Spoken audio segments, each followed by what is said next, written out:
Good evening, everyone. Welcome to our special council meeting for April 8, 2025, 6:05 p.m. Can we please stand for the Pledge of Allegiance? Ready? Begin.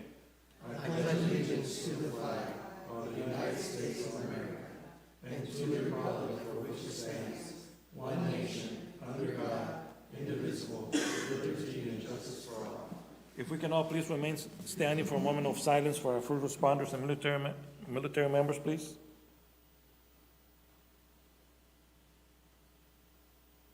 Thank you. May be seated. Roll call, please.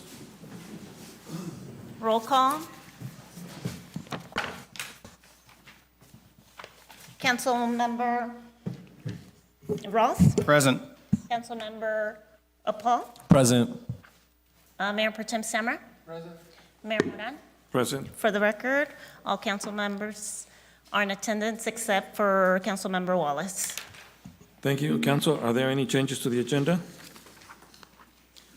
Seeing none, we're moving forward. Citizen comments at a special meeting. Members of the public wishing to address the council for any matter on the agenda may do so at this time. Note, under the provisions of the California Government Code, the City Council is prohibited from discussing or taking action on any item not in the agenda. Comments are normally limited to 3 minutes. Is there any citizen comments? Anyone on the phone? Hearing none, coming to the chamber, is there any citizen comments in the chamber? Seeing none, closing the citizen comments at 6:07.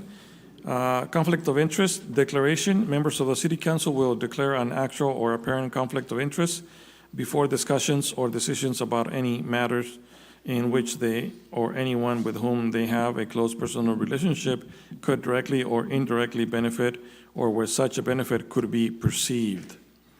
So we do have one item in this for the special meeting, which is the workshop for AB 1234, the ethics training, and our facilitator, Shannon Schaffin, Deputy City Attorney. Thank you very much, Mayor. Can everybody hear me? Yes. Thank you all for showing up. I know probably the one thing you wanted to do on a Tuesday night is come down to the council chambers and listen to mandatory training about legal issues for 2 hours. So most people aren't nerds like I am, where I get really excited about these weird things. So I totally get it. So here's my commitment to you. I will get you out in exactly 2 hours. It's not going to go a second over that. So don't look at the slides and think, oh my gosh, how many there are. Don't worry. We are not going to make you an expert tonight. That is not the intent. The intent is to give you a broad overview of the law so little flags start going up and then you can start asking when things start to happen. So my name is Shannon. I'm the Assistant City Attorney. I do not have a cool beard like Roy does, who's a city attorney, which is why he's a city attorney. So if I could ever grow a good beard, I'd be a city attorney too. But for tonight, we want you to familiarize yourself with the laws. We want to encourage you to think beyond what are the minimum legal requirements. And we also want you to comply with AB 1234 training. So everything that you will have this evening is actually mandated by the state as to what is in there. So you already know it's a 2-hour session. It's not going to be deep, but it is going to be broad. And there's going to be questions at the end if you get them. And if you have it midway, and they're simple questions, I can ask them, but if they're more complex ones, I'll grab you afterwards so anybody else can go home if they so desire, and you can talk to me as long as you want to. So proof of participation, please sign in. Please get credit for this because you're going to be here for 2 hours. So here we go. Ethics laws versus ethics. And you think, who would ever ask a question like that? Well, the reason is law is often the starting point for ethical actions. The law is the minimum standard as to what we must do. It is the floor. And remember, just because it's legal doesn't mean it's ethical, or that the public will perceive it to be ethical, even if it's perfectly legal. So ethics are what we should do. So there are some basic factors that contribute to ethics. Those are trustworthiness, such as integrity, honesty, and loyalty. They are respect, Do we have courtesy? Do we have tolerance? They are responsibility, that is accountability and conscientiousness and fairness, impartiality. These are the elements that promote public trust. If you don't have these 4 elements in your leadership, which you all are here today as leaders, you do not have public trust. And if you lose public trust, you've lost the foundation for local governance. Really important. So those are the ethical values. And one question I always like to ask everybody is, how would you rate yourself for ethics? Would you say, yes, I'm always ethical, or mostly, well, somewhat, well, I'm seldom, but it doesn't really make a difference because I obey the law, right? Or I'm never ethical, as long as it's legal or illegal, I'll do whatever I want. What's interesting to me, when I ask people to write down on a piece of paper, what do you think you are, just to yourself? And then I ask this question: how would others rate you? And often what people write down for themselves is not the same as what they think other people would rate them. And I think that's telling, because we can, for lack of a better word, delude or lie to ourselves or rationalize our way into things that we know that if other people were perceiving them, it wouldn't be at the same level. So here are some rationalizations. I love these. You may not know this. We represent over, 60 cities or something like that across the state of California. I go up and down the state all the time. I'm a city attorney in various locations, assistant city attorney. We have seen some things, right? Nobody goes to your attorneys when things are going well. You go to the attorneys when things are going sideways. So we've seen some stories. And in that, we've seen some themes across the board as to why people engage in unethical conduct. Well, it was necessary. We had to get this done. We had to get it done. So the ends justify the means. Or it's legal. It didn't hurt anybody. Who's going to know? We'll just keep it quiet. It can't be wrong because everybody else is doing it. Well, this city's doing it, so we should be able to do it too. It's okay. I didn't gain personally, so it's okay. And the other one is even, I think, even worse in some ways. I deserve this. I'm a leader. I deserve this. So public ethics law is a little bit different than other law. The purpose of ethics law is to protect the public's trust in the system and in the individuals that serve them, including the key individuals that are in this room tonight. So in public ethics, remember that perception is often just as important as reality, and that your gut is not a reliable guide. It used to be you could rely on your gut for a reliable guide. The reason that is no longer the case is because our friends in Sacramento have put in so many ethical laws that is very difficult to follow. And you're only required to get training every 2 years. And are there any guesses how often they update or change the laws? Every year. So everything is constantly changing. So you can't rely on your gut anymore. It may be an initial flag, but you can't rely on your gut.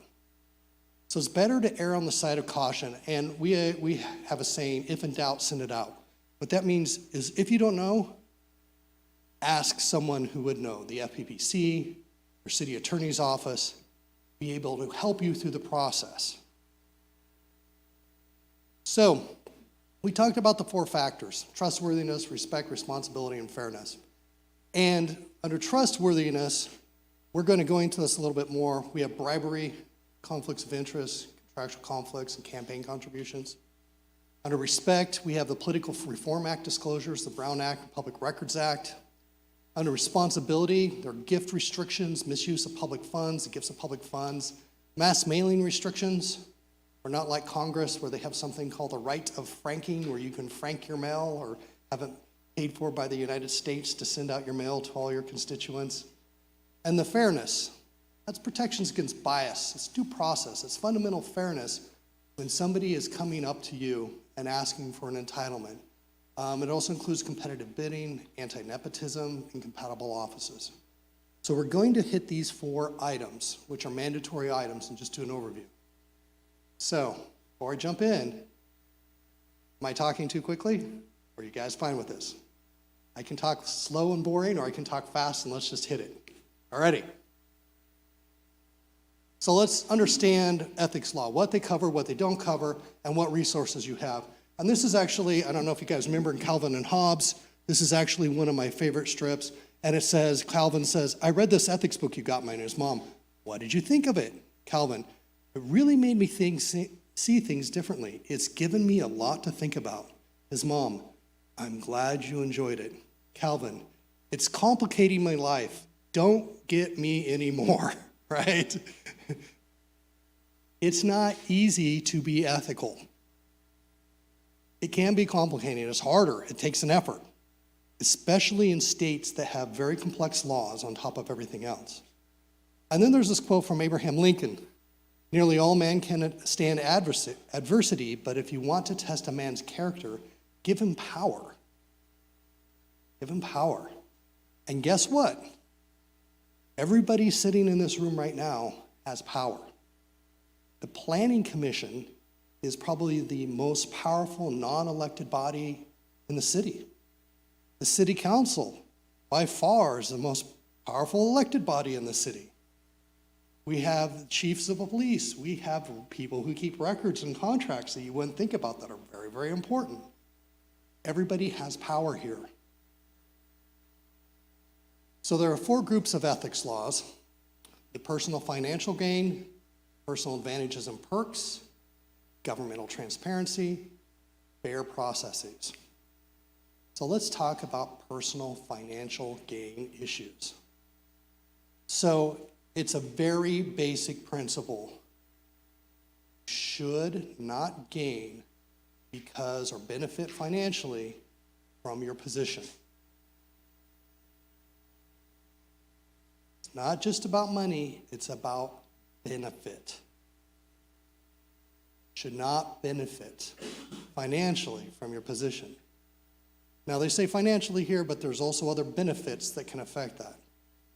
So here's some example of the laws that have been adopted to address that issue. First of all, there's bribery-related crimes.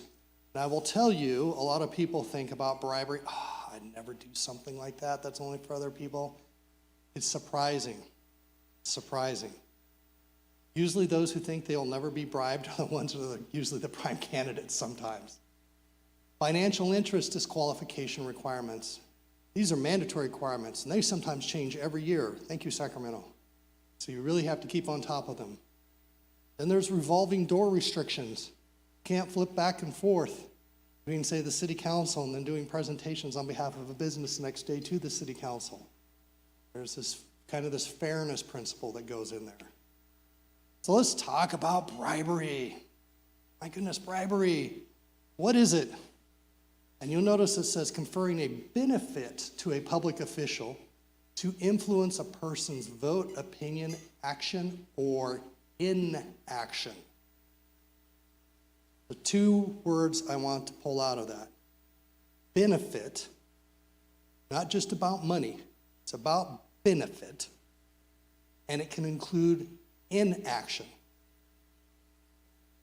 Inaction. So, what are your penalties? Loss of office, prison times, fine, restitution, attorney's fees, and probably worst of all for elected officials, public embarrassment. Nobody likes to be embarrassed. But the mandatory fines are between $2,000 and $10,000, whether or not you actually got the money, or whether or not you actually received the benefit. And so I hope you don't mind, I'm going to tell you a small story about Operation Rezone. It happened in Fresno, California, many years ago. And as part of that process, council members unexpectedly started voting to rezone property in odd sorts of ways. And the rezones created a lot of value for certain developers. And then one day, the FBI came in to City Hall, seized a bunch of computers, seized a bunch of records, did their research, and prosecuted council members who were taking bribes to rezone property. And as part of that process, completely council members that were not in the know, didn't know what was going on, had to come in and testify, in many cases, against the people that they sat next to every Thursday afternoon in council meetings. So, please be very careful when it comes to that, because bribery not only affects you, but it affects everyone that you can come into contact with. It happens. Which is interesting because I actually live in the Fresno area and I drive past certain areas and I was like, Operation Rezone. That's why we have that weird building right there. So, Shrimpgate. Oh my gosh, at the state level. Shrimpgate. This is part of a federal sting that they made up on Shrimpgate, to where the feds did a fake shrimping company, and they introduced legislation, and they said, hey, we'll give you this money if you introduce this legislation and vote for or against it. And guess what? All of these elected officials are like, yeah, give me the money. Give me the money. And there was one, Paul Carpenter, who was sentenced to 7 years in federal prison, which is, of course, better than state prison, but still, prison. There are also convictions for State Senator Joseph Montoya, Assemblyman Pat Nolan, and Frank Hill. Then there's this one, 2014 case study in Moreno Valley. So there was a former Moreno Valley council member who pled guilty to accepting, $2.3 million. What's a couple $1 million between friends, right? Just $2.3 million in bribes from an undercover FBI agent in exchange for a promise to rezone land. Much like Operation Rezone in Fresno. So some people think, I'm a planning commissioner, what could possibly, nothing's gonna happen here. Guess what? Planning commissioners see a lot of rezones and recommendations on things. General plan amendments, track maps, other sorts of approvals that are coming through. It happens. Very careful. This guy was lucky. He got it reduced to only 5 years in prison. I believe he's out now. Just in time for COVID, where he got locked into his house probably again for another few years. So sometimes life is that way. And there was another case study. This is in Palm Springs, where the former mayor of Palm Springs allegedly accepted about $250,000 in bribes from 2 developers. Notice he only got $250,000 out of it. So as a result, 21 felony counts for the former mayor and 19 years in state prison. And you think, why does somebody only get 5 years for $2.3 million? And why does this guy get 19 years for $375,000? And there's a very simple reason for that. Life is not fair, especially when it comes to ethics laws. Sometimes people can get off on these sorts of things and get it reduced to, just a half a decade of their life. And then other people are in there for a couple decades. So no matter how small, keep in mind life is not fair. So let's talk about similar crimes. Extortion, that's always a good one. Hey, you do X or I'm going to do Y to you that's going to ruin your life. Receiving rewards for appointing someone to public office. Hey, I really want to be on the planning commissioner. Mayor, I'm just randomly picking on you because you're the mayor. Mayor, can you appoint me and I will give you this car or something, right? Sell it to you at a reduced price. Or in one case I'm aware of, can I get a loan from you? Right? Embezzlement. That's converting public funds or property to your own.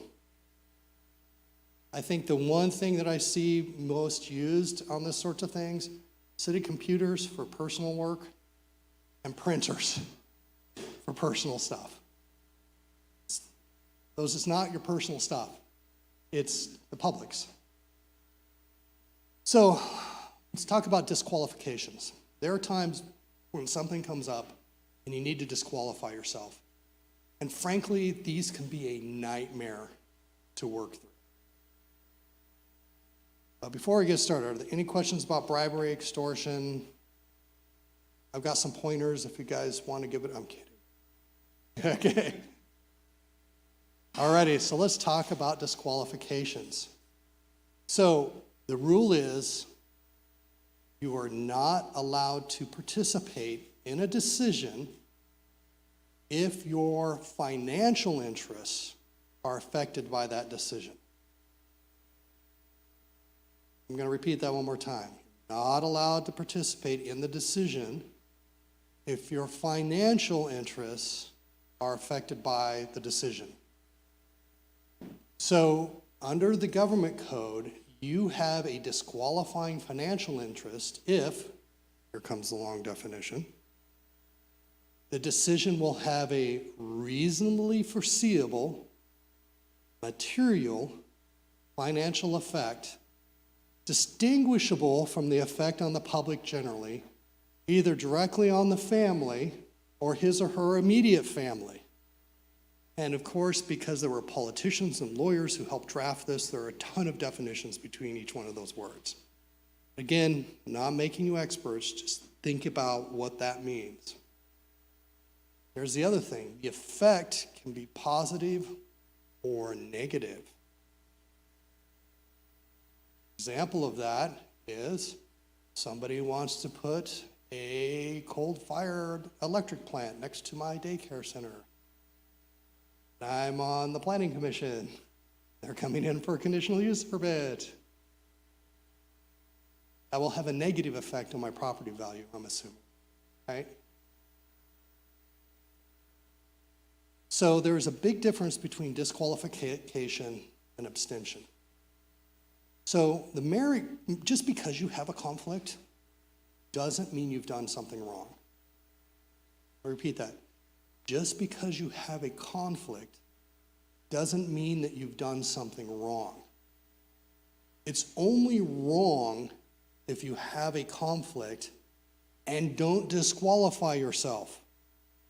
It's when you know you have a conflict and you're still going forward anyway. That's when you get into trouble. And abstention versus disqualification are two different things. If somebody says, I abstain, that means I am voluntarily choosing not to act. Disqualification is legally required.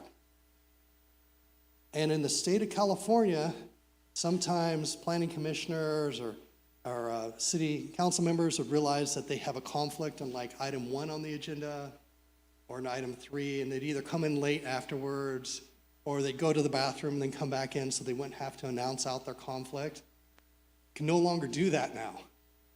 In fact, you have to retroactively say, hey, I wasn't here at the time, but on agenda item such and such, I have a disqualifying conflict. So that loophole was closed last year.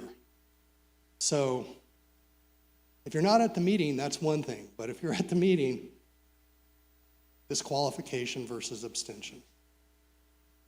So what kind of interest do you have to disqualify yourself? Remember I said there were a lot of words that kind of help support this and broke it down? Well, the general rule is reasonably foreseeable and material effect. So what does it mean by reasonably foreseeable? Well, that doesn't mean merely possible, but it means that if there were this mythical, reasonable person out there of average intelligence and average foresight that would be able to look at this and say, you know what? If I put that glass at the edge of that walkway right there where people go by, it's reasonably foreseeable it's going to get knocked over, right? Or it's reasonably foreseeable if I'm driving down the interstate and I close my eyes that eventually I'm going to hit something, right? So it's got to be reasonably and foreseeable, and it must have a material effect on you, your immediate family, or source of income to you. Think your employer, your business. your rentals. Absolute certainty is not required.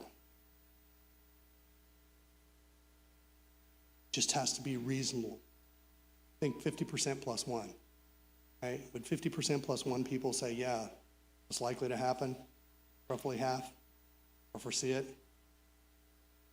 So the FPPC, in order to help us, started dividing up a test. How you go through the process and determine whether or not you have a reasonably foreseeable interest. And this test seems to always go on forever, but I'm going to go over 4 steps. And then if you start getting to that, past that point or other things, please reach out and talk to your city attorney, or just recuse yourself. So step 1, this is what you ask yourself in the event of a conflict. Is it reasonably foreseeable that whatever decision I'm going to be making will have a financial effect on me or my family? Will have a financial effect. It could be a good financial effect, could make a lot of money, it could be a bad financial effect. If the answer to that is yes, then I go to step 2. Is it going to be material? Is it going to be big, or we're talking like 2 cents here? Material means significant, big, something that's noticeable. Step 3, is this material benefit or burden different than what is being experienced by the rest of the public? They put fancier words on it, but if the entire public is receiving the benefit, and you happen to be a member of the public, then it's indistinguishable. But if it's your street that's only getting resurfaced, repaved, and all the potholes fixed, and everybody else's streets not, then it's benefiting you materially, right? And then step 4, after you apply these 3 steps and determine you have a conflict of interest, you are not allowed to participate in making, or here's the really important part, or in any way attempt to use the official position to influence governmental decision. If the public official will be called upon to participate in making or use his official position to influence government decision, which he or she has a financial interest, is determined under steps 1 through 3, he or she will have a prohibited conflict of interest. Now, I want to talk about influence. Turns out that the people sitting in this chamber today are probably some of the most influential people in the community. I'm not saying that to be flattering, that's just the way it is. Mentioned previously, for example, the Planning Commission is probably the most powerful unelected body within any city in California. There is a lot of influence in the office of city manager. Even the city clerk has a lot of influence for what he or she can do. So, when you have a conflict of interest, I see this happen to people all the time. Oh, Shannon, I think I have a conflict of interest. Tell me I don't have a conflict of interest. Well, okay, Commissioner, tell me the background. I can give you an outline. Then I go through the analysis. Yeah, Commissioner, the FPPC is likely to have found you a conflict of interest. I recommend you disclose your conflict and disqualify yourself. Do not participate in the proceedings. Okay, I'll do that at the meeting. I'll disqualify myself. But before that happens, I'm going to go to the city manager and I'm going to go to staff and tell them what I want.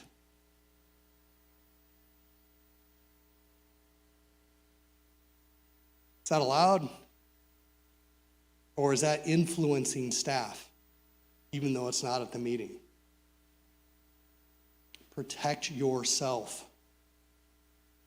That will get you into trouble, because it looks like it's in a backroom deal filled with cigar smoke, trying to influence somebody by some fat cats, right? This does not look good. A bad, bad look. So let's talk about types of income. There are a bunch of rules I'm going to rattle out here. These numbers start making sense to you, or you see these numbers in real life, start thinking, hey, Shannon mentioned something about this. So let's talk about interest. Well, there's the $500 rule.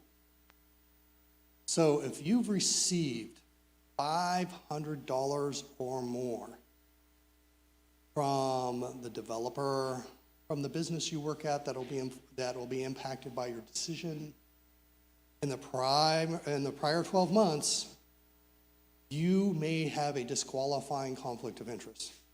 So that's your own money, right, from your employer or your business.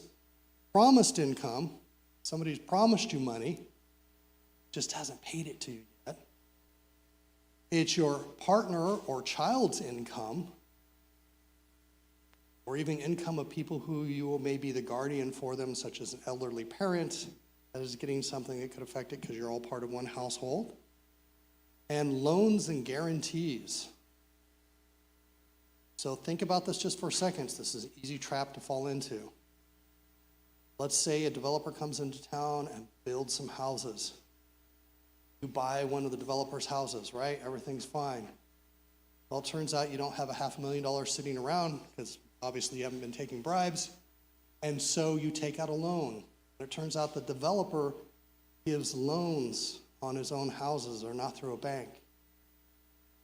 So now the developer comes up in the planning commission. Hey, I really would like to rezone this high density residential to low density residential and put a bunch of single family homes there. And you have a loan with that company. You may not even think about it because it's like a typical mortgage, right? Could be Bank of America, you'd be fine. Could be Rabobank, it'd be fine. But because you have a loan with that person or their business, then you have a conflict of interest. $500. So there's also the value of business or real property. This is the $2,000 rule. So if you've invested in a business, just trying to think of an example, you have a car dealership and it's on a premium corner, an intersection, right? Beautiful, it's right next to the interstate, great location, you have great signage, everything's there. And may not be yours, but you've invested in it. You've got a couple shares in it worth $2,000. And then another developer comes in and says, hey, I want to open up another business to sell different types of cars, either somewhere in the jurisdiction or even worse yet, across the street. How do you think the public's going to perceive that? I can tell you how the state perceives it. If you have more than a $2,000 interest in that business, you got to disqualify yourself. And that can be hard because it applies to ABC licenses, for example. And if you own stores, you're suddenly regulating alcohol sales and you sell alcohol, that could be something. Food trucks are another one. If you're a restaurant owner and you're regulating food trucks, all this stuff can come and get you. So here's a really big one for property, a big one for planning commissioners and city council members. Real property. This includes real property that you're renting, your apartment. So the easy way to remember this is it's presumed you're going to have a conflict if something's happening within 500 feet of the property that you own or have an ownership interest in. Think about that as the red stoplight. No. Anything within 500 feet, disqualifying interest. You will lose that argument. Now, between 500 feet and 1,000 feet, the FPPC has given us this 1,000-foot rule, that there's a presumption of a conflict if the decision changes the development potential, income-producing potential, the highest and best use, or market value, or character by substantially altering traffic levels, intensity of use, parking view, privacy, noise levels, or air quality of the official's property. Which is a nice way of saying a lot of things, but really that's what I call the yellow zone. You participate in a decision between 500 feet and 1,000 feet, please know you are in the yellow zone. please contact the city attorney's office to help step you through that process. Because I like you all. You don't look good in orange, though. Just telling you. So please watch out. Now, a lot of times the city or city clerks will give maps, diagrams, or they'll maintain them as to where your conflicts of interest are. And they will ask you, do you own property within the city? Are you renting? And they will help you through that process as well. So I'm not sure what Livingston does, but that's also very common. But just think in your head, pick up that planning commission packet.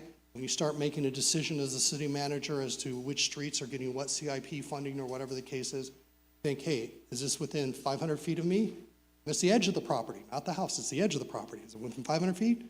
Is it within 1,000 feet? Anything past 1,000 feet, that's the green light area. Red light, yellow light, green light. Any questions before we jump on to gifts? Alrighty. So what kind of gifts? We now have updated numbers that we did not have. So starting January 1st, good news, everyone. The gift limit has changed. The reportable interest remains at $50, but now you can receive up to $630 and not have to, it's up to $630. You still have to report on your Form 700, but you are not precluded from receiving it. So what are gifts? Giving or receiving gifts can create an economic interest, and there are complicated rules. I'm sure that is a shock to you that there are complicated rules on this, right? Especially after all the other complicated rules that we just went through. So, remember how I said, is it material? Am I getting something different than everybody else? We get in a new water treatment plant and it lowers all of our costs, or, put in some more wells and suddenly we have tons of water and we can just start watering our lawns, and I have a big yard and I really want to water it. Is that going to be a materially different thing? Well, it turns out that there's an exception if you're getting the same sort of benefit as everyone else. So even though it may be a material thing, if the community is benefiting along with you, you're not getting a special benefit, there's an exception to that rule. Here's how that works. A reasonably foreseeable material effect on a financial interest does not create a conflict under the Act if the effect on your interest is indistinguishable from the effect of the public generally. And it has to be a significant segment of the public, at least 15% of the population of the city. Don't you love how they set these random numbers? Why not 13.5? Why not 22.1? But it turns out it's 15% is that magic number. So if 15% of the city are receiving the same benefit that you are, then you're fine. So if you're resurfacing the streets by quadrants in the city, and some of those go in front of your house and down your road along with everybody else in the area, and that resurfacing is more than 15%, even though your property may benefit from that, filling the potholes and redoing the streets, but because everybody benefits, fall under the exception, or at least 15% of the people benefit and you fall under the exception. So the key is it just can't be unique. It must be for everybody, it can't be unique. So, other ethics resources. So you can actually call the FPPC, they have a free advice line, and ask them questions about ethics, and they will tell you. You can also send emails. Right now, they're actually responding quite quickly to emails. Usually they are getting back within 4 or 5 days' time right now. Or you can request an official advice letter. There's also the Institute for Local Government that does have publications. We've helped them put those together, as well as the city attorney. Do you want to flag something for you? When you are being asked, when you ask the city attorney's office for legal advice as to conflicts, we will give you advice, and then we will usually put a caveat on it. And that is, this is one of the areas of law you cannot rely on your advice of counsel. Because legally, you can usually say, hey, I talked to the city attorney said it was okay, I trust the city attorney as an expert to do that, and so that's a defense by why I did this wrong thing, Your Honor. And usually you can get away with it, right? Well, not get away, but they say, okay, it makes sense. You were trying to do the right thing. You talked to the attorney attorney was just wrong. Or you talked to FPPC staff and they were just wrong. You're okay. That's not how it works. If we have what we call a stay out of jail letter, only a written decision from the FPPC will keep you out of jail for a conflict of interest. Now they're turning those letters around fairly quickly. Last one we did was about 2.5 to 3 weeks. The city attorney's office can help you put them together. But this is not something that you're going to get on a council night 5 minutes before the hearing saying, hey, I have a conflict here. What do you think, city attorney?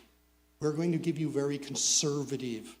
We want to keep you out of jail. We want to keep you out of spotlight. So we are going to err on the side of caution because there's a lot of other facts and exceptions to the exceptions to the exception. So we'll give you our best advice, but we'll flag for you. The FPPC is the only one that can provide you with cover on these. So it's up to you, not staff, not the attorney, not anyone else. You are the ones who are personally responsible under state law for your ethics. So if you have ethical questions, please ask early, ask often. We'll help you step through as much as we can, but at the end of the day, you can't rely, I hate to say this, but you can't, as a legal defense, rely on what we tell you in this particular instant. You can't even rely on FPPC staff when you pick up the phone or an email that they send you. It has to be a formal advice letter. So watch out for that landmine. Any questions? Alrighty. So what do you do if you're disqualified? First of all, don't discuss or influence your staff or colleagues. You have to identify the nature of the conflict at the meeting. You can't just say, hey, I'm disqualified on this item, goodbye. No, I'm disqualified. I live within 500 feet of this development. As such, I have a conflict of interest. Out of abundance of caution, I'm disqualifying myself. So it's announced out. You leave the room, unless it's on consent, then there are special rules for that. There's no voting or discussing the matter, and you do not count towards a quorum. So if there are only 3 planning commissioners at a meeting and one person disqualifies themselves on an item, suddenly you don't have a quorum anymore. You have to continue the item to the next meeting. Leave the room rule. This is the protect yourself rule. It reflects a broader FPP restriction on prohibiting voting or discussing the matter. There are some limited exceptions. For example, if your building is the one that's being decided on by the city council for a permit or an entitlement, if you have an interest in real property that you wholly own or your immediate family owns, or business that you wholly own, you can come up under limited circumstances like any other member of the public and provide public comment. But it is limited. Please reach out to us. We will help you step through the landmines that are out there and under state law if you are ever in this sort of situation. Penalties, my goodness. First of all, if you have a conflict of interest and you participate anyway, it acts like a poison pill on the decision. It acts as a poison pill on the decision. So even if it's approved, it could be disapproved, or even if it's disapproved, it could be approved. It's a surefire way of being able to get whatever decision you make overturned. You can invalidate the decision, it can result in loss of office, plus you may be barred from ever serving in public office again, period.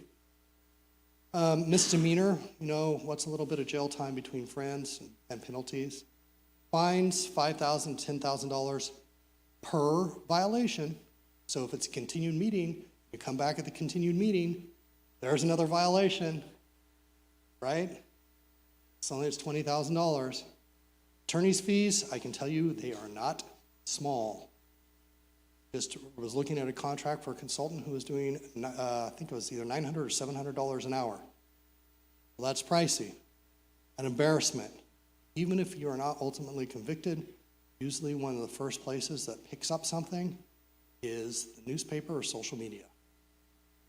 And having grown up in a town smaller than Livingston, I know that people talk.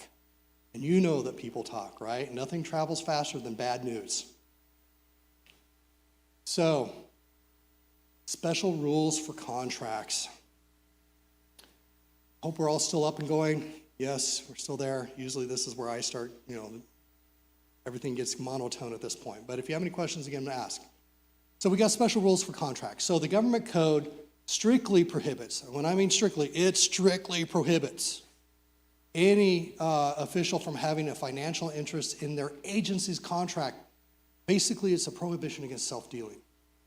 And if you have an interest in a contract that is actually before the agency, usually the city council is where that happens, you can't enter into that contract.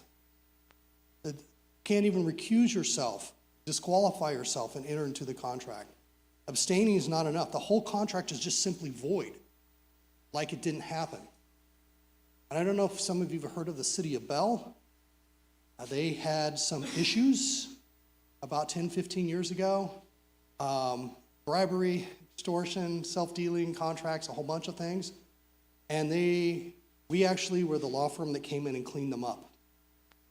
After it hit the newspapers, we volunteered, we went into their community, we helped them with a new city council get going. And what was interesting, one of the things we did, we went through and voided all of these contracts for the conflict of interest. Like, hey, I own a portion of this trash company, and I'm going to give them their contract because they're going to give me money back. Well, guess what? Trash company provides services for 4 years on a void contract, which they know is illegal. We were able to void those contracts.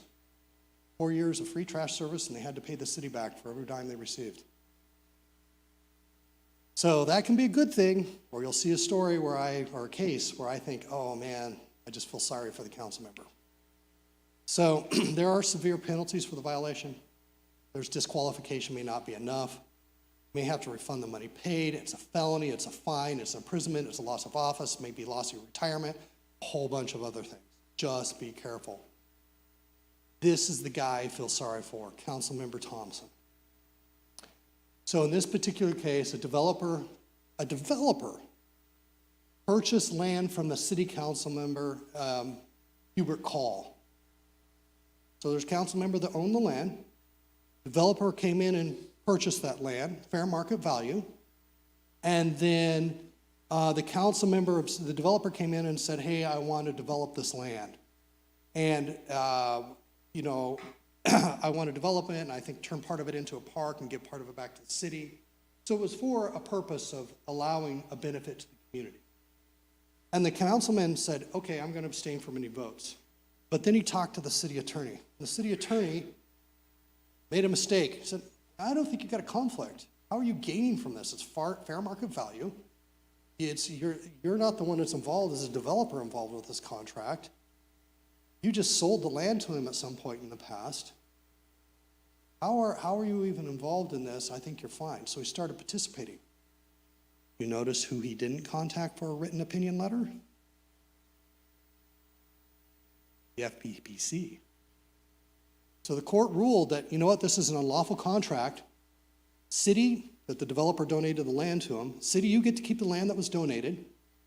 Council member, you need to pay the city back. As the developer gave the land to the city, now the city's stepping in the developer's shoes, and they got the purchase price back. New council, obviously, but they got the price back. So he ended up in a situation where he sold the land for fair market value, but because that land was being developed in conjunction with the city park and he participated in the decision, even if he participated or not, suddenly it's a void contract. Think about that. 1985, I think is what it said, yeah. $258,000 in 1985 was what, 5 trillion in today's dollars? Just randomly picking numbers here. It's a lot of money. I feel really sorry for this council member, I really do. But just keep in mind, there are landmines out there. Your common sense, your gut is not enough. There's too many rules. So let's talk about future employment. There's something called the revolving door prohibition. That's where elected officials and top managers cannot represent people for pay within a year of leaving government office. Classic example of that, a city council member ends the end of their term, goes work for an architect, and then the next meeting is right up in front of the city council saying, do a rezone for this property. Can't go back and forth. Same thing with the city council members, or planning commissioners, can't go back and forth. You've got to have a break for at least a year. And you can't participate in decisions involving future employers. If you know you're going to be hired, once you get out of the city council and this person's coming in for some sort of entitlement or some sort of contract or something else, and you know you're going to be a future employer, can't participate. So then there's something called the Levine Act disclosures. These just went into effect a couple of years ago, and then they changed them as of January 1st. Yay, more changes. And basically what's aimed at preventing the sort of pay-to-play thing that goes on, where you have people involved and their agents. Now the word agents has changed a little bit, but involved in proceeding for a license permit or other entitlement for use, contributing more than, used to be $250, it is now, as of January 1st, $500 to the officer of the agency within a prior 12-month period. Think about that. If somehow somebody's contributed something to you within a $500 prior 12-month period, you could be in a pay-to-play sort of situation. So that is 12-month period before the proceeding and 12 months following the decision. So think about it. Developers can be, I'm not picking on developers, but there are some very clever ones out there. If you have a city council member you know is likely to vote against your project, contribute some money to them. They could be disqualified. Be careful about that. Your enemies or people who are not friendly to you start donating to you in some fashion. That should send up flags. Okay? So that's the Levine Act. If you have received that, you have to disclose it, that the party has made it within 12 months. You can't attempt to influence or participate in the procedure, and just got to basically stay away. And in fact, a lot of councils will have on their agenda the Levine Act disclosures right on them. So what's the best practices? Don't look at your public service as an opportunity to gain something. That's kind of common sense, right? Look at every decision and ask yourself, hey, does it involve some sort of financial interest for me? If the answer to that is yes, that should raise your flag and start the process. So let's talk about group 2, perks. You don't get special benefits. Pretty easy, right? Why should you? So there's two different types of perks, those what others offer you and stuff that you give yourself by using city resources. So if somebody gives you a perk, that is the same as giving you money and it has value. You have to report anything over $50. $49.95 is the magic number, right? $49.99. And you cannot accept more than $630 for the entire year. Now, for those of you filling out Form 700, the old exceptions of $550 still apply. $630 applies to this year, 2026, starting with January 1st. So there are some exceptions for kinds of travel, information, materials, and you may also have a disqualifying interest if you had $520, which was the last standard of the last 12 months. Don't they make it easy? All these numbers, if it's this period of time, is this amount of money, and this one. Can't rely on your gut on a lot of this. So think if you're getting over $500 or $600 in the last 12 months of some sort of value or benefit, that'll trigger it. Here's the trick. Gifts don't always have bows.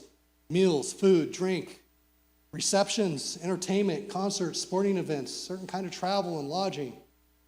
Those can be gifts. So here's the big one, tickets or passes. Sometimes the city will get free passes or free tickets to some sort of event. Well, if you have them as an employee, that could count towards your contribution and disclosures. So these free tickets are usually donated to the city. They're generally gifts subject to the gift limits, prohibition, normally applicable Form 700 reporting requirements. Think about this. If you're going to run a sting as the FBI, go donate some Lakers tickets or something, right, or 49ers tickets or whatever to the city and say, here you go, here's 10 of them. Staff get the tickets, they go out to the game, and then 11 months later, they don't put it on the Form 700 because they've forgotten by then. That would be a great sting. Not that I'm giving them ideas, but think about that. They could get a lot of people scooped up like that. However, the free ticket thing, it's not a gift. if you have a strictly adopted gift ticket policy, and there's ways of randomizing that. So if you get a big fruit basket or big chocolates at the end of the year, right, during the holiday season, share. Put it out in the public, have everybody participate in that. Keep it underneath that $50 a person. So, gifts, guess what? It's not just to you, it's to your family. And it used to be, for those of us who are incredibly lucky, I have no idea what that is, used to be able to give people free tuition. It wasn't considered a gift. Hey, want to send your kid to an Ivy League school? I'll pay it for you, but it's not a gift. There's no longer that loophole. Raffles, gift exchanges. If you get something from a private donor, it's income. Report it, it's a gift. You know what I do, even though I'm not technically a public employee? I always donate my raffle card to somebody, just in case I don't hit that $50 mark. Whenever I'm asked to participate and provide things for a raffle, such as an employee recognition event, you will find gift cards in the amount of $49.95. Why is that, right? Trying to help you out. Maybe 10 gift cards. I hope you don't end up with more than one, right? But I'm trying to help you out. So guess what? You can't get a free train ticket. This is where it originally came from, when trains were a thing, or plane tickets. And you can't, if you're doing public speaking, you can't get a fee for writing or speaking. Oh my gosh, yes. There's one in 2017 where the Contra County DA is an attorney. DA Mark Peterson violated the Political Reform Act 9 times. He used his campaign funds for 600 personal expenditures, including groceries, jewelry, and movie tickets. Apparently, he thought it was a slush fund for himself, right? He was fined $45,000. He was charged with 12 counts of felony perjury, felony grand theft, relying on his campaign disclosure forms, pled no contest to perjury charges and resigned. He only got 3 years in formal probation in order to serve 250 hours of community service. So he got lucky. Now, it may have been, $10,000 that he used, or $15,000, but still. By the way, do something like this as an attorney, you get to be disbarred, so that you never can have your profession again, even though it took you over 20 years of education in order to get there. No longer have your career. There's another case study. Oh, this is a good scandal. So there were hundreds of public officials who accepted meals, baseball tickets, brownies, and other gifts from bond finance company and failed to disclose them. And then they went and said, hey, we're an underwriter for a bunch of bonds because you're refinancing. And then their council members were on there, the board members were on there, had these disclosures they didn't realize. One guy I felt particularly bad for. He'd gone to eat various brownies at various locations. Apparently they were really good brownies, or maybe ate a lot. But during 3 receptions over a period of 12 months, the value of the brownies exceeded $50. Didn't put it on his Form 700. They nailed him. Life is not fair. Another one was 2 meals, just within that 12-month period. Back in the day when you could buy 2 meals for just about $50, right? Nice restaurants. So, life is not fair. Watch out for the brownies. And I'm serious, you know what I mean? Watch out for the brownies. So, we have the case study in the San Diego County and the scandal that they have there. That's where 200 public officials failed to report gift from investment bankers. So they had, $4,000 in fines against 97 officials and warning letters. The assistant finance director for the city of Chula Vista was fined $200 for not reporting the 2 meals. This guy was $149 in this particular case. Those must have been nice meals, by the way, in 2013. Probably a lot of alcohol and wine, I would imagine. The planning director for the school district received a warning letter. He received a ticket to a Padres game and a meal at Petco Park with $40 and a $20 meal by Cardiff by the Sea 2 months later. I know, it's so awesome. But $60. Brownies. I have my personal thoughts about this, but careful. So here's Modesto, just up the road. So a council member friend entered a $20 raffle. He wins a free ride in a B-29 Super Fortress, which would be awesome. But then he gives the ticket to a council member. Danger Will Robson. The value of the ride was $1,500. Just so you know, every time a B-29 takes off, it costs over $1,000 in fuel just to get off of the ground. Easy. $1,500. It's a gift that has to be reported. By the way, does that exceed the gift-giving limit, which is now $600 and some dollars? Yes, it does. Council member has two options. You either pay $1,400 or pay over the reporting limit. At the time, it was $590. Now it's $600 and some. So if somebody gives you $1,500, I think it's, what was it, $650? I can't remember off the top of my head. I think I got it back there. $630, there we go. So $630 as of January 1st. Take the $1,500 value, minus out your $630, the rest, then you can accept it. These can be Trojan horses. And what's worse is they can come from your best friends. Be careful. So what are the penalties for violating the PRA, the Political Reform Act? Well, $5,000 per violation, attorney's fees, typically run between $30,000 and $30,000 and these sorts of things. And the other side is attorney's fee for private actions to enforce the law. So there can be some teeth to these sorts of things, but the real big one is public embarrassment, and it's going to be in the newspaper, and it will often ruin people in a community. I've seen people actually had to move from their community. So think about that, upend their life. So let's talk about use of public resources issues. Don't use public resources, including staff time. If you are on the clock, you're working for the city, not yourself. Okay, there are limited exceptions for incidental and minimal uses, and political uses of resources is also prohibited. Just don't do it. Expense reimbursement as an example. This is where a lot of people get tripped up. So familiarize yourself with your local rules and requirement. And note this, you bring somebody along, those expenses are not reimbursable. Bring along your spouse, your best friend, your partner, a child. You got to separately pay for those. Keep you out of jail. So here are the penalties. $1,000 per day per fine, plus 3 times the value of the resource used, plus criminal penalties, a 2 to 4 year prison term, not jail, prison, plus you're disqualified from office. And by the way, the Al Capone rule kicks in and have tax implications that you pay taxes on. And the IRS does not have a sense of humor. So be careful.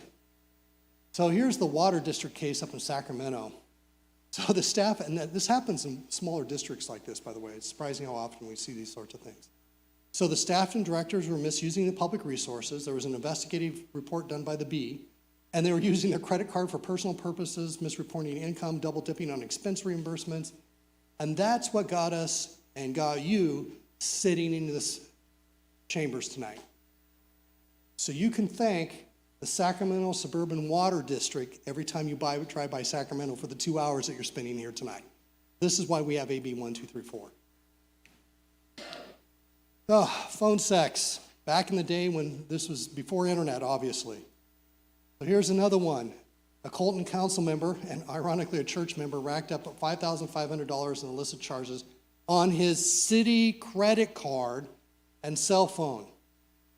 Don't do that. Just saying. So this included phone sex charges, stays at local hotels with apparently local social service workers.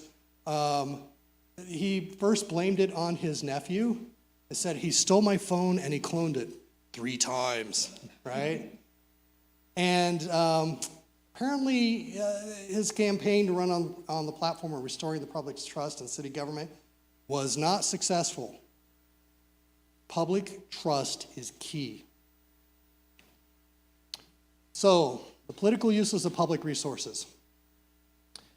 You can be aware that you can't use city resources to support ballot measures. There are exceptions for informing on balance and educating on certain items, but you can't pick sides and use city funds to do that. There are limits on mass mailing restrictions. That way the incumbents don't get to mail stuff all the time to somebody else, and nobody has on the city's dime, and their opponent doesn't have that opportunity. And of course, you can't do the gifts of public funds. You can't give gifts of public funds to your buddies or those who are going to benefit. Here's another thing. Oh, wow, that was the fastest slide ever. Yeah, there we go. So you can't use public resources for campaign activities, the printer, think about that, mass emailing, city staff, or personal or other purposes not authorized by law.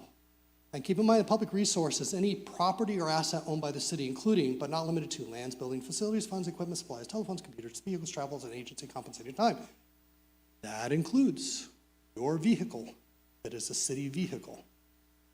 And I have seen council members in other jurisdictions say, hey, we got this new Prius. I think that should be my personal car to do city business while I drive around shopping. Guess what happened? So personal purposes means those activities with a purpose for which there is personal enjoyment, private gain or advantage, or an outside endeavor not related to state business, city business. It does not incidental and minimal use of public resources, such as equipment or office space for personal purposes, including an occasional telephone call. If your spouse calls you at work on a city phone and you pick it up and do it, perfectly fine. If you're doing 1,000 phone calls on your call, that's a different story. And then you know about campaign activities. Don't be using city staff being paid by the city to campaign on city time for you. So, best practice, avoid perks and the temptation to rationalize about them. It's legally risky, it's a public relations headache, just don't do it. So what do you do when you have doubts? Do not wait to the meeting, please. Contact us early. Reach out to the FPPC early. Because again, if it come up just before the meeting, or we get the phone calls we sometimes do when we're on call for like planning commission, say, hey, Commissioner so-and-so has a question about this conflict and blah, potential conflict, blah, blah, blah, blah, blah, blah. You know, unless it's like clearly evident that there's not a conflict, we're gonna say, hey, out of an abundance of caution, just disclose and recuse yourself. Because as you can tell, these are complicated. There's a lot of questions we may need to answer in order to get you the response that you need, an accurate one. Transparency laws. Any questions before we jump into transparency? We're still on time, by the way. I will get you out at 07 after. So transparency laws. Remember, there are no more back rooms filled with cigar smoke. This is the public's business. And the public trusts a process it can see. May not agree with the process, but there's more trust when they see what's behind the curtain. So let's talk about the Public Records Act. That allows the inspection of public records. There's also the Brown Act, that's the open meetings law for conducting business and publicized meetings, and allows public to participate in the meetings. I'm sure some of you are very familiar with the Brown Act, or at least experienced that with regards to the agendas. So on public records, that can be anything. It can be agendas, meeting materials, other writing prepared, owned, or used or retained by the agency, including texts, emails, carved stone in the front about when the city hall was dedicated. All those are city records. So if you don't respond to the Public Records Act, or if you are using city resources to do private business that comes out, there can be adverse media attention plus costs and fees if litigated. So generally when a city employee or elected official uses a personal account to communicate, and they use it regarding city business, guess what? It now becomes accessible. If somebody requests your personal cell phone data, because you've been sending texts and emails from your personal cell phone on conducting city business, that now could open up your phone, and don't be surprised if the city reaches out to you and says, hey, let's provide responsive documents. So let me tell you a quick story about a jurisdiction that will go unnamed. And a reporter from the Bee sent in a request for public records about some financial documents. And the request was broad enough that it scooped up some text messages between the city manager's assistant and a married senior police officer. And they were not the sort of text messages that would probably be appropriate for work, let's put it that way. What resulted at the end of the day is the police officer not only lost his wife and his children, but he took his own life. So, he's careful what you use your phone for and your emails for. Keep it for work. And if somebody sends you an email regarding city business, your personal account, forward it back to the city, your city account immediately, and tell them to use your city account. That's how you keep that off of your device. Or you use your separate cell phone that's issued by the city, depending on your position, and then keep all your city business there. So you want to be very careful about these sorts of things. And by the way, having confidentially reviewed a bunch of these records, because usually what happens, we work with IT, sensitive, it usually goes to the city attorney's office, and we have paralegals and stuff that look through them, package them. Our commitment to you is if something's going to go sideways, we will reach out to you and talk to you first and let you know if there's any way out there. But I do not want to have the conversation where I'm sitting down with you and knowing that it's going to result in a great impact to your life because you did not have good control over what records you were keeping on city facilities. So please be careful about that. And on that happy note, financial interest disclosures. So these are your Form 700 financial disclosures. So when you start your office, you have to do one. When you do it annually, usually at April 1st, in fact, everybody should be done with their Form 700s at this point, Monica, yes? Yes, okay, everybody's done with their Form 700s when you leave office, and then you also have parallel finance campaign requirements. Charitable fundraising. Sometimes people will donate to a charity, and city council members will go around and they'll help raise funds for fireworks or the holiday parade or something else, right? If there is, sometimes people will donate to a charity in order to kind of garner attention for elected officials or planning commissioners, right? They're not doing it just because they like the product, they're doing it for the person who's asking. So if they're donating more than $5,000 or more from a single source, you may have to disclose that. And that includes charitable, legislative, or governmental purposes, building a park, putting in park equipment. And then, of course, the quote from Mr. Lard, a politician would do well to remember he has to live with his conscience longer than he does with his constituents. The best practices: assume all your information is public or will become public. Please be professional in the emails and everything you write. Don't talk about your fellow employees. I've learned way too much stuff about people's lives. And don't discuss agency business with fellow decision makers outside the meeting. And by the way, another commitment I have is we as attorneys keep confidentiality. And when we're reviewing these public records, there are many things that are not illegal, and we find ways not to produce them, but can be embarrassing. You will never know that I've seen those records or texts most of the time because we do not say anything about them. The only time that we say something about them, if they're not responsible, is if it's in furtherance of a crime where we have a mandatory reporting duty. So if it doesn't violate city rules, I'm not going to be talking to the city manager if you're a city employee, or I'm not going to be talking to the mayor if you're the city manager or city clerk or whatever the case is. So on those particular things, we will do the best we can, and we will do the no surprises to as much as we can. But still, help me make my job easier. Okay. So the Brown Act, and go back to that. Don't discuss agency business with fellow decision makers outside of meetings. That's the simple rule. And then they make it complicated. So what's a meeting, right? All meetings shall be open and public, and persons shall be permitted to attend any meeting. Majority may not consult out of a properly noticed meeting to the public. The key concept is what constitutes a meeting. There's serial meetings. There's exceptions for certain kinds of events, such as weddings, League of Cities, training, these other sorts of things.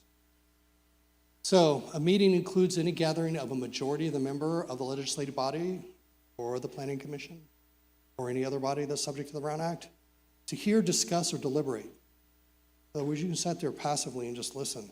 It's considered a meeting. upon any item which is within its subject matter jurisdiction. If you're talking about something that's happening in Canada or in Fresno that has nothing to do with Livingston, it's not a meeting. Talking about something that's impacting the community, it could be a meeting. So any means of communication, it can be directly, it can be through intermediaries, it can be through technological device, it can even be a thumbs up emoji. Attorney General's office just came up and said if somebody posts something online and two council members, council member one posts something up there and another council member gives a thumbs up, there's 5 council members, so if you know, and you're not one of those, so if you know what you're thinking, that's 1. You know what the person who posted the post is thinking, that's 2. And you know what the person who gave a thumbs up in, that's 3. Now you have a majority of the 5 who know what's going on. Violation of the Brown Act from emoji. So meetings can take place if the quorum receives information on, discusses, or deliberates on any item the body may legally act. You have to meet within the boundaries of the agency. There are certain exceptions for emergencies. Special meetings are called by the mayor, a majority on 24 hours notice. There are also emergency meetings that can be called on a shorter basis. And serial and rotating meetings or polling is prohibited, but social gatherings are permitted.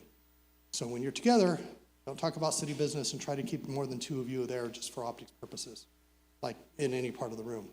So here's an example of a serial member meeting. If member A contacts member B, shares an opinion on a city-related issue, and B contacts C and shares what A and B said, then you have a serial meeting. Think about it as a chain. So if any 3 links are touching, then you have a violation. There's my favorite, the hub and spoke. Usually, please don't do this to your city manager. This happens to city managers so often. Council, I'll just say it. When one council member talks to the city manager and says, hey, what are the other council members talking about? That puts the city manager in a very awkward position. So the hub and spoke can't do that, even if it's one person. Likewise, the city manager can't go by and poll everybody, which is okay, but they can't go by and then tell what everybody else is doing. So those are the restrictions. So this is the responding directly to any communication on an internet-based social media platform. That's a thumbs up emoji. So even liking or posting emojis or other responsive remarks, that can be a violation. See, remember the old gut feeling I was telling you about? Just crazy sometimes. So what is not a meeting? This is more important. If the quorum does not receive information on, discuss, or deliberate on any item on which the body may not legally act, then the following is generally not meetings. Individual contact. You run into each other in the grocery store. Perfectly fine. Talk about the weather, talk about the kids. Not a meeting, even if there's 3 of you there. Public conferences, California League of Cities, training events. Now, sometimes it's good not to all sit together, just for optics purposes, because it looks bad when you have somebody pull out their phone and take a picture of you 3 of you, all of you at a meeting. But, 2 here, whatever the case is, that works. Other local agency meetings. Community meetings. So, in other words, if the city council were to show up to a planning commission meeting, there's other issues involved with that. And just sitting here as members of the audience, not saying anything and just watching, that's not necessarily a violation of the Brown Act. There may be some other issues going on. I'm not suggesting doing that, depending on the type of the entitlement that's being considered by the Planning Commission, but in theory, that's possible. Community meetings. Shakespeare in the Park. A parade. Those are all okay. Social gatherings. Weddings, funerals, church. As long as you keep city business out of it, it's okay. Just keep in mind the optics. So agendas, there have to be written agendas published, and the agenda publications, I just realized I'm going really fast. This is great. I'm going to slow down a little bit. I hope you guys don't mind. And you're like, no, don't do it.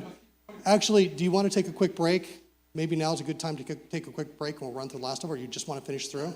Okay, we'll push through. Okay, so written agenda must be prepared for each regular or adjourned regular meeting of the legislative body, and you're not allowed to discuss something that's not on the agenda. So when it says agenda modification on there, that usually means I'm moving something within the existing agenda or taking it out, not that you're adding it in. The only very narrow circumstances where you can add something in on the agenda at the last minute. Usually it has to be emergency. It can't have been known when the agenda went out. You have to have a 4/5 vote. There's all these sorts of requirements. So here are the agenda requirements for a regular meeting. Posted within 72 hours before, brief description sufficient to inform the public of the nature of the item. If you're buying property, you got to tell them where the property is. If you're doing a contract with somebody, you got to tell them who you're contracting with or how much. So stay on point. It's easy to drift during meetings. It's easy to drift during meetings. Suddenly you're discussing things that are on the agenda. So all matters to be transactioned or discussed, you must include a reasonable period of time for public comment before and during consideration. Planning Commission, you see this all the time. Open up public comment, have people come in, give their testimony, close the public comment. Must have, even tonight, we had the opportunity for public comment at a workshop. Why? Brown Act. So to add a new body, you have to be fined. This is what I was talking about, how there's limited ways. City only became aware of the need for action after the agenda was posted. Immediate action is necessary. There must be a 2/3 vote, which is 4 out of 5 in the membership, and a unanimous vote, the 2/3 present. That's just to put it on the agenda. And that's usually like, hey, we had a sewer main break out 20 feet underneath the road and it swallowed a semi. City of Madera, about 90 days ago, by the way. So it did, by the way, it swallowed a semi. I don't know if you guys have seen the pictures, but like, oh my gosh. So agenda requirement, the exceptions. Can't do anything on the agenda, but sometimes people want to put things on the agenda for the next meeting. And then you end up in this long discussion as to whether or not it should go on. So here are the rules. You have a question of staff, and it's not on the agenda, about a topic that's not on the agenda. You can ask a brief question and get a brief response. And my rule of thumb is how much can you say in 2 breaths? If you can respond within 30 to 45 seconds, probably not a question, not an issue, right? Hey, when is the construction going to start on such and such avenue? That should be starting next week, and it'll be closed down for a week and a half. Okay, thank you. That's okay. If you're going on for a minute and a half or a couple minutes or more, that's when it's time to set it as an agenda item for discussion. Because if it's that complicated and it can't be quickly addressed, that is not a brief response. Statements or questions or clarifications. Sometimes people will come up and say, hey, I have an issue with X, Y, and Z. You can refer the matter to staff. Usually the city manager gets a lot of those, or point them to resources for factual information. Or you can request staff to report at a subsequent meeting. Hey, I have a question with regards to, I don't know, status of well number, blah, blah, blah. Could you give us a report at the next meeting? Perfectly fine. Okay, public participation. So anyone can participate in the open meetings. You cannot require names and addresses, questionnaires, or conditions to attendance, but you can request. And the reason why many city councils and planning commissions do is it helps make the record clearer as to what and who is speaking. So it's for record clarity purposes, but you can't mandate it. Somebody could get up here wearing a mask, refuse to give their name, and they're still entitled to give public comment, even if they come from outside the community. The public may record the proceedings by film, video, or audio tape. I don't know if you've heard of First Amendment auditors. They will sometimes come around to various jurisdictions and public places like this and try to videotape and see if people will tell them not to. Usually they do it for likes, and they do it to make you look bad, because the worse they can get more of a response, the more likes that they get. So just keep in mind, anybody can videotape. The issue is they can't interrupt. So they can't get up and be walking up to somebody and putting it in their face, or standing in front of the presentation, or making loud noises, or there's anything else that's inhibiting the conduct of business or other people from being able to do it. So you can request them like, hey, you can keep on videotaping, you just need to step out of the aisle for ADA purposes. If a meeting is willfully interrupted or order cannot be restored by removing the only distributing individuals, there's actually a reason that you can actually order the room cleared under certain circumstances. Before you do, please contact us. We have a disruptive speaker checklist, and we will literally pick up our phones, run you through it, and tell you exactly what you can say, how to close it down, the number of warnings that you give. And even if you happen to have local law enforcement here, letting them have a chat with them about the issues of trespass once the room's been evacuated or cleared. So closed sessions, and this is important for planning commissions as well, because they occasionally have them. It's rare, but they do. Keep this in mind. There are 4 grounds for closed session. There's real property negotiations. For some reason, knowing the city's bottom line and the person who's seeking to buy it, it's not a good idea for the buyer to know what the city wants to sell, sell it at or whatever. So makes sense you have a closed session there. Pending or anticipated litigation, you obviously don't want the other side knowing what your litigation tactics are. Labor negotiations, personnel matters. Personnel matters, you often have to give the employee a 24-hour notice, and they can actually request that it be done in open session under some circumstances. So you will see that occasionally, usually about once every few years at various jurisdictions up and down the valley. So keep this in mind. Closed sessions are closed. Only the board members, whether it be the commissioners or the city council, their attorney, staff relating to that, no one else. It's closed. Additionally, it's confidential. It's confidential. Now, there's some limits about what you can do in the closed session. Can't discuss funds or funding priorities or set a budget in the back doors, right? Salaries or contract negotiations, like I want to pay this guy this much, unless it's a labor negotiation, then it's okay. And you must convene an open session and make any required disclosure.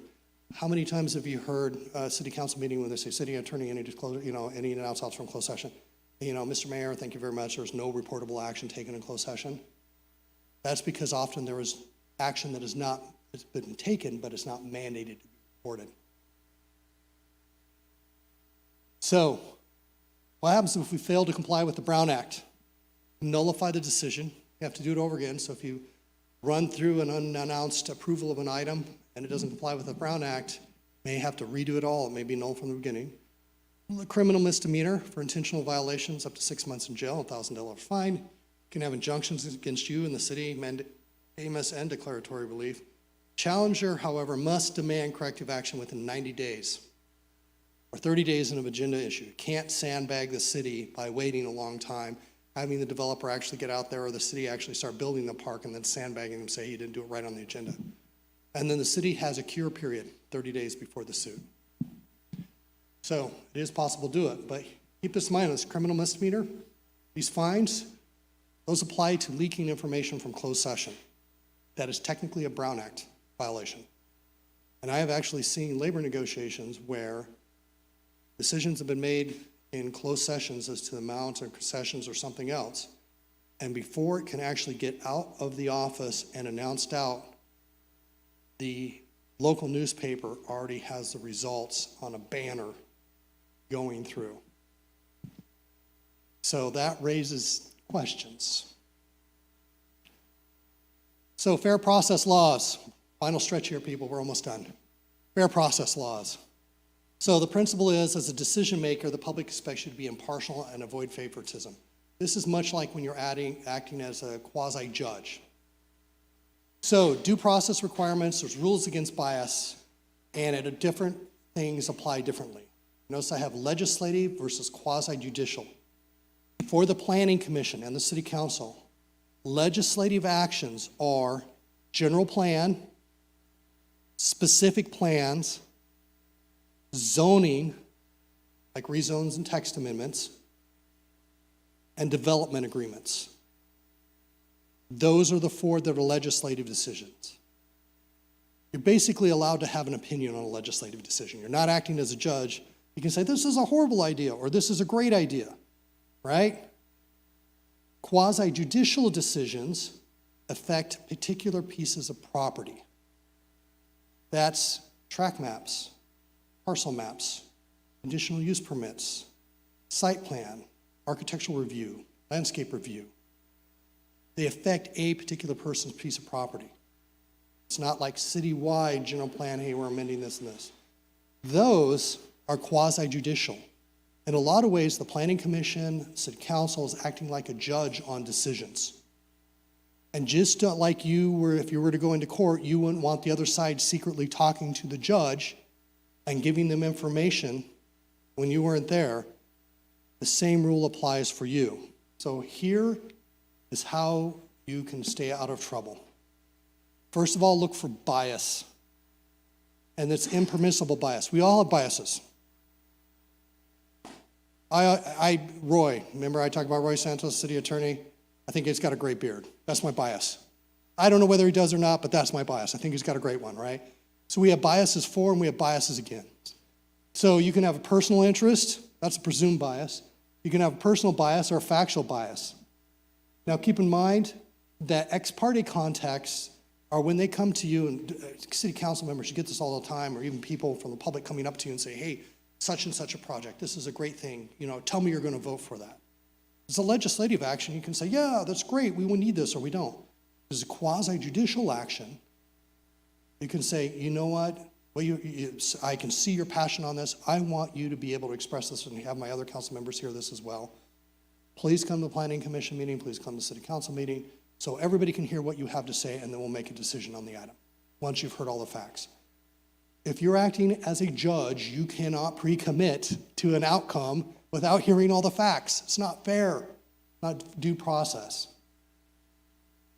So I think I'm just going to briefly, personal bias, that's actually really important. It can be bias against somebody because they're beady-eyed and slender-fingered or whatever, and you don't like the way they look, or they can be for somebody.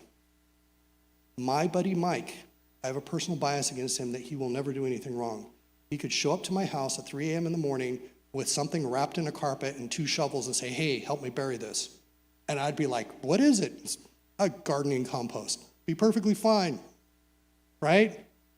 Most people look at that and say, ooh, Shannon, something's amiss. But I have such a bias that if he came to me and I was a planning commissioner and he asked for something, I'd be like, of course, he's my buddy Mike, I would do that.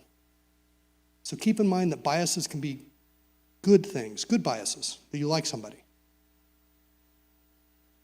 So fair process laws.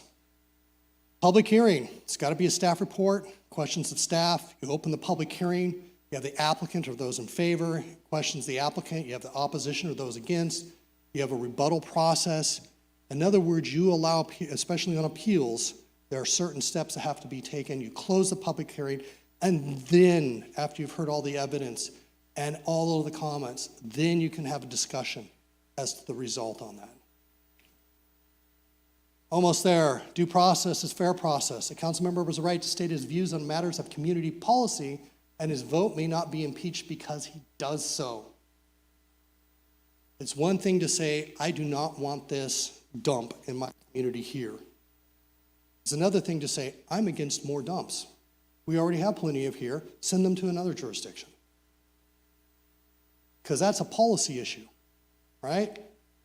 But if there is ever something like the Stop the Dump campaign, I'm just randomly picking one, come talk to the city attorney's office. We'll step you through between what you can say is a policy matter and what gets into a quasi-judicial matter. We don't want you to get in trouble. Fair process laws, basically you can't hold incompatible offices. You can't be both the sheriff and the judge. It's not good. You arrest people and then you turn around and say, now you're going to jail, right? Well, there's also a clash of duties within the city or dual offices are improper, especially when one office supervises the other. Here's the trick.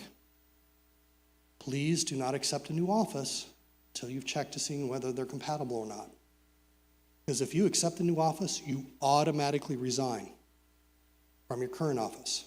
And I have seen council members lose their body because they accepted another position.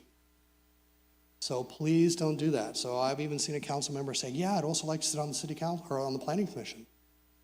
And I think the other city council members support that. Like, can we legally do that? Yes, you can legally do that.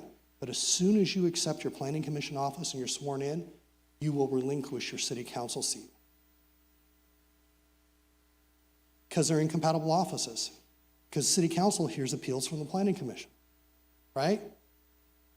So they have a list. Keep that in mind. So before you accept any position somewhere, ask about the incompatible offices issue. Competitive bidding requirements, the state defines it. You have to do it. You just can't award a contract to your buddy down the street. So everybody has the right to compete to the business because usually you'll end up the best price and the best use of tax dollars. fair process. If you have an entitlement involving or any decision involving a family member, for or against, you may have to disqualify yourself. One planning commissioner whose wife was very passionate against a project and was coming in, and the planning commissioner was sitting there, and can you imagine saying to your wife afterwards, oh yeah, I voted in favor of this project, after you came in and said absolutely not over my dead body, right? He was smart. He recused himself. Said, I'm disqualified. I'm out of here, right? Stayed out of the process. Campaign contributions restrictions. Remember, if you're getting campaign contributions, appointed bodies or not elected bodies, be careful, especially in Planning Commission. And do not solicit campaign contributions for employees. Just don't do it. So best practices. Think fairness. Think about merit-based decision-making in your decisions. Keep politics separate from your relationships with staff. Avoid commenting or committing before a public hearing. Wait until you hear all the facts before you actually start rendering a decision. So there are some resources for further review. The Institute for Local Government has an excellent ethics law component on there. It's absolutely fantastic. If you ever have a chance and you cannot get to sleep for any reason, this will save you some very expensive medication. Just start reading this. You might learn something. You will go right to sleep. Trust me. Even I go to sleep sometime when I'm reading this thing. So, in wrapping up here, questions to ask. What would make the public feel best and inspire confidence? Am I doing that with my actions? What would you want to read about on the front page? It's great to be on the front page until it's not. So what do you want for your community? What do you want to be seen as in your community? How do you want to be remembered? There's a rule of thumb. One bad thing or one bad act will outlast 100 good deeds. People generally will remember that one bad thing before they remember the 100 other things that you've done. It's hard work. It takes effort. How do you want to be remembered? So remember, the law sets minimum standards for ethical behavior. Just because it's legal, it can still be awful. Lawful but awful. Violations of ethics law carry stiff penalties. It's super complicated. It is sometimes boring until it's just right in your face, and then it's like panic all over the place as you realize you may have stepped in something. When in doubt, ask, and ask early. Please try to avoid the landmines. So we have the minimum requirements of law. They're complex. Question is how far do you want to set your standards for yourself and as a reflection of your community? So, wrapping up, please show the disappointment on your face. I'm kidding. We are just about wrapped up here. Just want to remind you all to sign in. You're going to have a proof of participation certificate. Please do not walk out of here without getting your proof of I can't even say it. Participation certificate. Provide it to Monica. Make sure that you've signed it and give it to her. Don't let it get lost because you don't want to do this again. Trust me. And then consider going beyond the minimums and everything else. So, now the fun part. I will allow 6 minutes for questions. How does that sound? For any questions that you may have, unless you want to go longer. Yes, sir.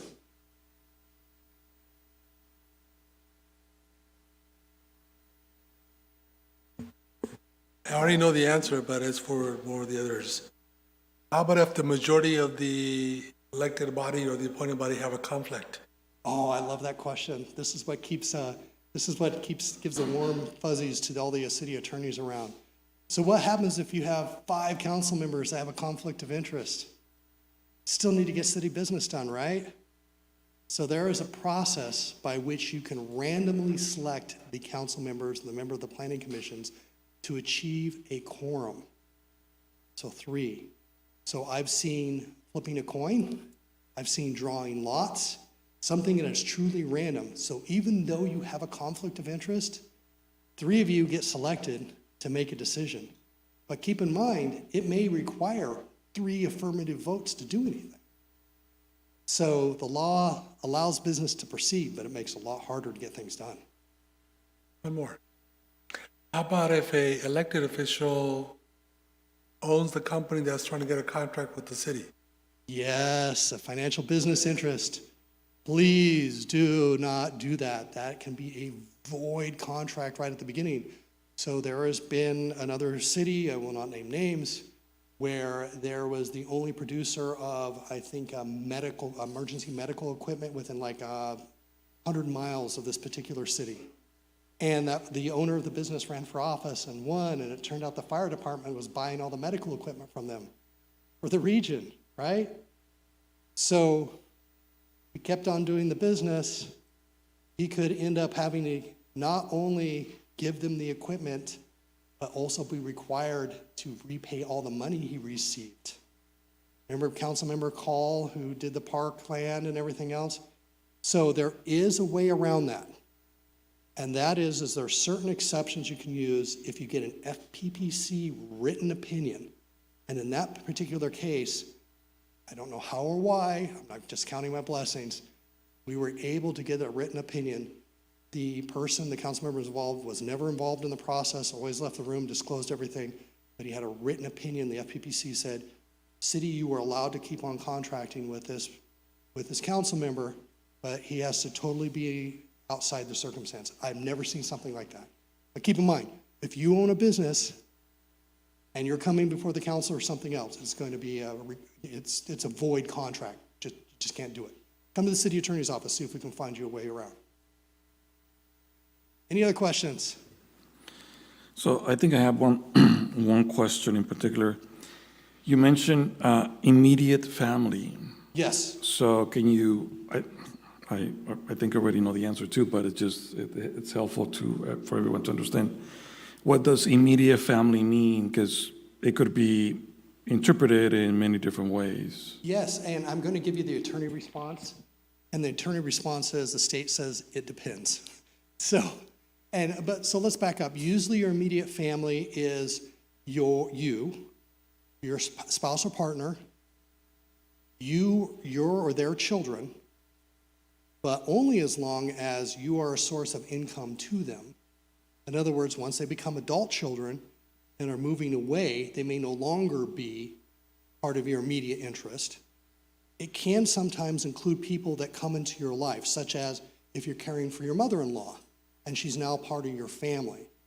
And it turns out it may affect her economic interests, and she's been using that and you've been using that to help pay for her care. So just think about this. Is this going to financially affect me? Is it somebody that's close, an adopted child even can be? So if they're part of your household, that's a major flag.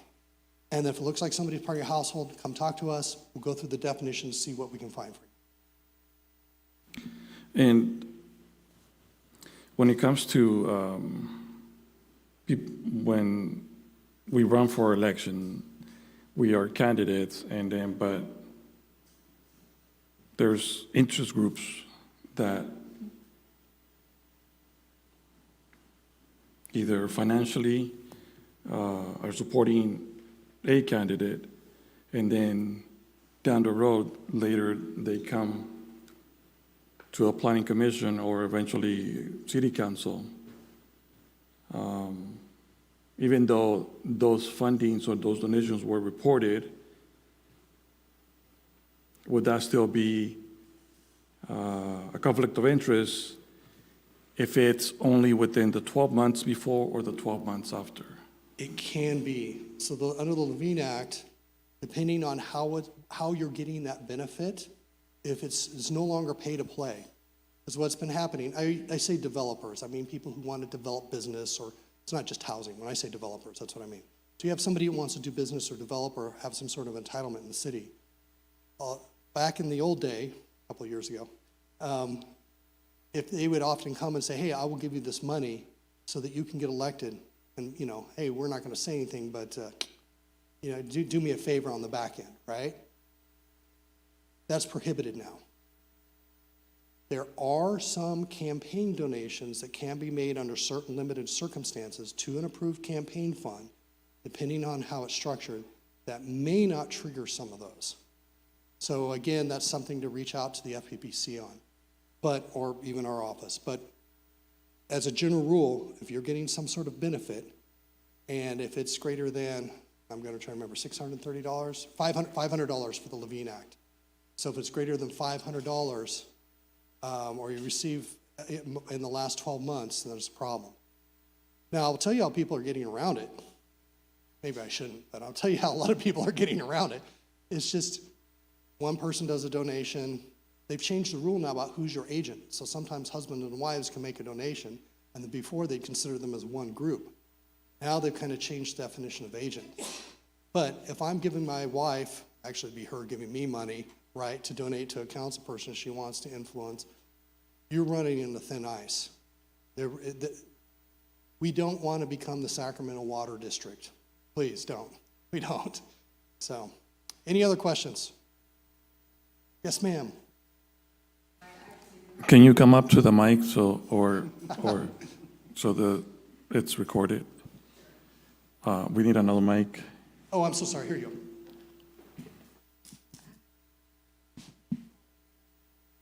Thank you. Can you go back to the slide with the information on, for those of us who do have trouble sleeping at night? The FPPC site, yes.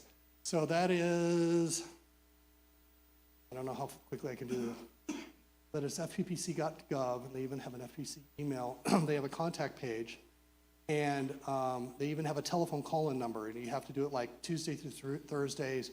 There it is. After, see this number, this FPPC, it's only like open Tuesday through Thursdays from like 10 o'clock to 3 o'clock. And of course, they do it at the worst possible time.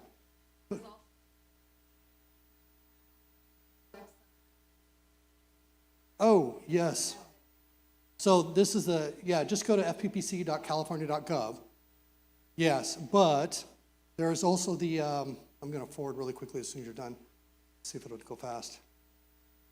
There's also the, I've forgotten the name of it now. It is a publication that they put out. It's not the California League of Cities, not the, almost there. That's my favorite part, the dark part. There we go. Yeah, the Institute for Local Government. You'd think I would remember that one because we actually helped write the manual, but apparently not. It's too late at night. Any other questions? Yes, please, here. So we're issued a city email address, however, we're not issued a device. We're using our personal device to access it through Outlook app. How does that impact our device? And That is actually a very good question. So the good news is if you use your city email, it goes to the city's system. The city retains that information on its servers through the whatever system that it's using. So even though you access it using your personal device, it doesn't mean your personal device is now subject to a Public Records Act request because you're keeping it within that email. So you're reaching out to the city's place, doing the work over here, even though it's on your device. Now, if you use your own email and send it to the city, then you've received somebody from somebody else and then are forwarding it, then you can actually start looping into your own personal device. So, would that be different if planning commissioners are texting or calling each other for, just updates or, are we meeting this Friday or Thursday, whatever it is? Or, hey, did you see this item? Or this is going to be coming up. So they don't have, if they don't have a city provided cell phone, then that opens it up to PRA Exactly. guidelines or restrictions. And in fact, before there were city cell phones being issued, there was a case where a bunch of council members, they were hearing an item and they were texting each other during the meeting. And guess what? all those texts on their personal devices about what they were talking about the person. Oh, I hate this person is such a blah, blah, blah, blah, blah, all public record. So if you're texting someone on your personal device about meetings or something, technically that can be considered to be a public record. But let me tell you something else. City has a public records retention program, and if you forward your text to your city emails, you're fine, and you can delete it off your device. Or the other thing is generally you're not required to keep texts or emails past, I think it's 90 days. Is that what it is, Monica? Is that what the city standard is? And I will tell you, the state has made the city clerk's office, city clerks across the entire state, just absolutely miserable because each type of document has a different length of time it has to be retained. And they used to have a list that they'd give to the city clerk so everybody knew what that was. And they stopped doing that about 20 years ago. Instead, started putting them in various code sections and different hundreds of thousands of pages that you have to go through and look and try to find what those document retention policies are. So it puts you in a very awkward situation when you're like, hey, this is a deed of trust, how long do I keep this? This is a body cam, how long do we keep this? This is an email or a text, how long do we keep this? But if it's on your personal device, just as a hint, clean up your personal devices on a regular basis. And usually after these sorts of courses, I see everybody going through. And the other thing is just don't text. Pick up the phone and call. As long as it's not being recorded, that's not a public record. So call or keep it short. Or have the city clerk reach out to confirm who's going to be there. Because technically, if you're sending text, hey, you're going to be at this meeting, yeah, I'm going to make it, yeah, I'm going to make it, boom, now you have a Brown Act violation. Even though it's completely innocuous and you're just trying to get everybody there so you can get some business done. So, alrighty, any other questions? Mike, hold on. How about it comes from the city staff asking the commissioners if they're going to attend the meeting, and everybody starts responding? Yes, so first of all, I'm going this way to give your necks a break, okay? So first of all, please don't respond all if anybody's on an email or a text. Separately respond, because that can consider it a meeting. Got to just be careful about that. So it's common, sometimes they'll just BCC copies out. So respond individually. If it's coming to your private device, it should be sent to your city email. If it's not sent to your city email, let's say it's texted to you, but it's being sent from a city text device, you're okay as long as the city retains the text for the required period of time. Does that make sense? Yeah, so that's why they give out separate phones to a lot of people. Yes, sir. Does that reply all apply in email versus text? Yes, especially replies in email. And I will tell you, emails are a heck of a lot easier to do IT searches on, and we will see strings of emails of people replying all. And in fact, City Council, you've probably seen this over the years, and I'm sure, Jose, you've seen this over the years, where an update goes out from like the city manager or the city attorney to the City Council as a whole, and somebody replies all saying, oh, I don't know if that's a good idea, or yeah, I'm 100% behind this. And then immediately the city attorney is jumping on and saying, just a reminder, don't respond all, just to avoid issues with the Brown Act. So yeah, just be very careful about that. Remember, phone calls. Oh, I will say something about Zoom. Zoom, Teams, all these other things, they now have recording functions. And they have very good speech-to-text apps that will convert what you say into text. Those written texts are written, summaries are public records. They can be public records, so keep that in mind. Always shut off your AI summary. Always make sure it's not being recorded. Like, this is a public meeting. Everything you say here is a public record, right? And you're having your city attorney's office saying, hey, don't do this, use a telephone call. It's not such a, it doesn't do a public record. I'm not trying to circumvent the Public Records Act. I am trying to conserve public resources. The last Public Records Act that I dealt with had over 1 million pages of documents. That's if you printed them out, it'd be 14 stories high. So clean up your emails on a regular basis. The law doesn't require you to do that. Try to keep your written stuff to a minimum.